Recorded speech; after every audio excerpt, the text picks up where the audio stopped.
Morning, everybody. BigStew here. I was just listening to a song from a group called the Zombies. They were popular back when my parents were in high school. And one of the lines goes something like this. It's the time of the season for loving. Ba-da-da-da, ba-da-da-da. Anyway, I'm not going to sing the whole song to you, but we're going to talk to you a little bit about seasons. Now, for some people, when you mention the word season, they think of, oh, you mean like putting spices on something, you season it and make it taste better. That's one context of the word. And then some folks think, oh, season, yeah, that's like hunting season and football season and baseball season. Yeah, that's another context of it if you're thinking of, sports and activities and things. But we're going to go with the scientific context for seasons. Now, remember, we said that the Earth was basically a ball, and it has an imaginary line stuck through it called the axis. And the Earth spins on this axis to cause day and night. Well, the Earth is not perfectly vertical, up and down. That axis doesn't point straight up and down. The Earth is actually tilted on its axis, and it's tilted at 23.5 degrees. Well, because of that tilt, the sun does not shine directly on the Earth evenly throughout the course of the year. So we have something called seasons. All right, we have spring, we have summer, we have fall, which is also called autumn, and we have winter. And the season that we're in is based on what our position is to the sun. All right. Right now, we are at the end of spring. All right. May is the end of springtime. So let me take a look here at the poster that I have made to show you. All right. So let's say we've got the sun. You can tell it's the sun because I have labeled it the sun. And this thing here is the Earth. All right. This red line going across here is the equator. That's the imaginary dividing line that separates the Earth into two halves. The top half is called the northern hemisphere. It's the section that is above the equator. I abbreviated it NH. And then you have the southern hemisphere, which is below the equator. It doesn't mean that one is better than the other one because one is on top of the equator and one is below it. It just means that there are two and they're separated and one is in one spot and one is in the other. No big deal. Okay, so you can see that Earth's axis here is tilted at, let me find my spot, 23.5 degrees. All right, now we get energy from the sun. We get energy in two ways that I want to mention: light and heat. So these are little energy waves coming from the sun to the earth. Well, some of these energy rays hit the earth directly in a straight path. All right, this is called direct sunlight. Notice that this is part of the southern hemisphere down here, so they're getting the direct light.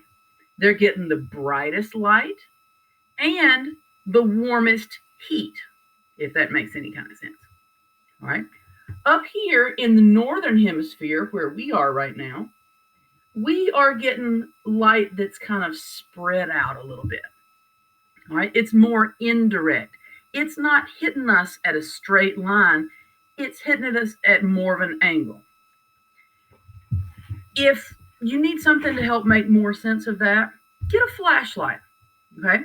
If you take that flashlight and turn your flashlight to where it's pointed straight down at the ground, do this at night. It works better, or in a dark room. If you point the light straight down on the floor, you can see a circle of light.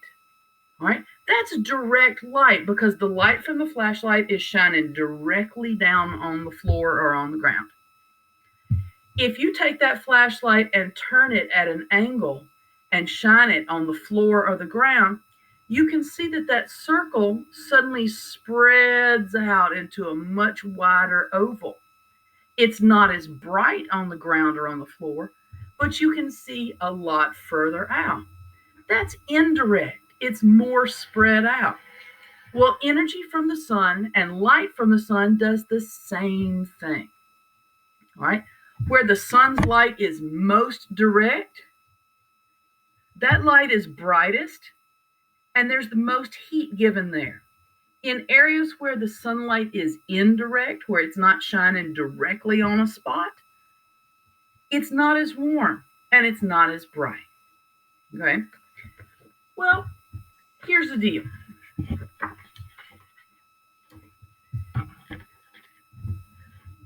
Pull up the handy board of science here. If you can see on the poster here, we've got the sun here in the middle. Keep in mind, this is not drawn to scale. Right? I don't have a solar system size piece of paper to work with, and goodness only knows my paint pens would run out before I got a chance to color all of that. Let me just pull this off so it's easier to see. All right. So we've got the sun here in the middle. And the sun is shining on the earth at any given time during the year. Now, for each one of the earths that I have drawn here, you can see I've put the equator and I've divided it into the northern hemisphere, NH, and southern hemisphere, SH. I've also written what season it is.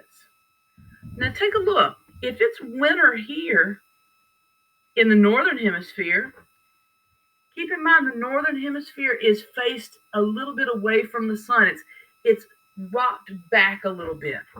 If you've ever stood in front of a campfire or even opened the oven to get something out, if you lean forward towards the energy, towards the heat, you can feel that warmth on your face and on your body. But if you lean away, you start to cool off a little bit. Well, right here, the northern hemisphere is leaned away from the sun, and so it's cooled off a bit. So it's wintertime for us. But in the summer, for southern hemisphere, that is leaned more towards the sun. So it's going to get more heat and more light. In this case, Santa Claus is wearing warm clothes and underwear and heavy socks and things like that because it's colder in the northern hemisphere. The southern hemisphere has Christmas time in the summer. So Santa Claus might be wearing, board shorts and a tank top. Who knows? Haven't seen it. All right. In each setup, the season is opposite. All right. In this case, the northern hemisphere has spring. The southern hemisphere has fall. All right. Moving around, it moves in a pattern. Southern hemisphere is tilted further back from the sun. So it has winter. We're tilted more towards the sun, so we have summer. And then up here, the northern hemisphere is basically equal to the southern hemisphere. We have fall, they have spring. Right? It goes in a pattern all throughout the whole year. And the seasons change. Each season lasts about 3 months or so. So if you're not fond of a particular season, give it a few months and then you'll have something different. All right? Thankfully, the earth is tilted. Otherwise, we would have no seasons. It would stay the same all throughout the year. And frankly, it'd be a little boring. All right? Now, a couple things to remember. Earth's tilt causes seasons. There are 4 seasons. The seasons are opposite in each of the hemispheres. Okay? And it's all about position. So Enjoy the season you're in. Have a good one.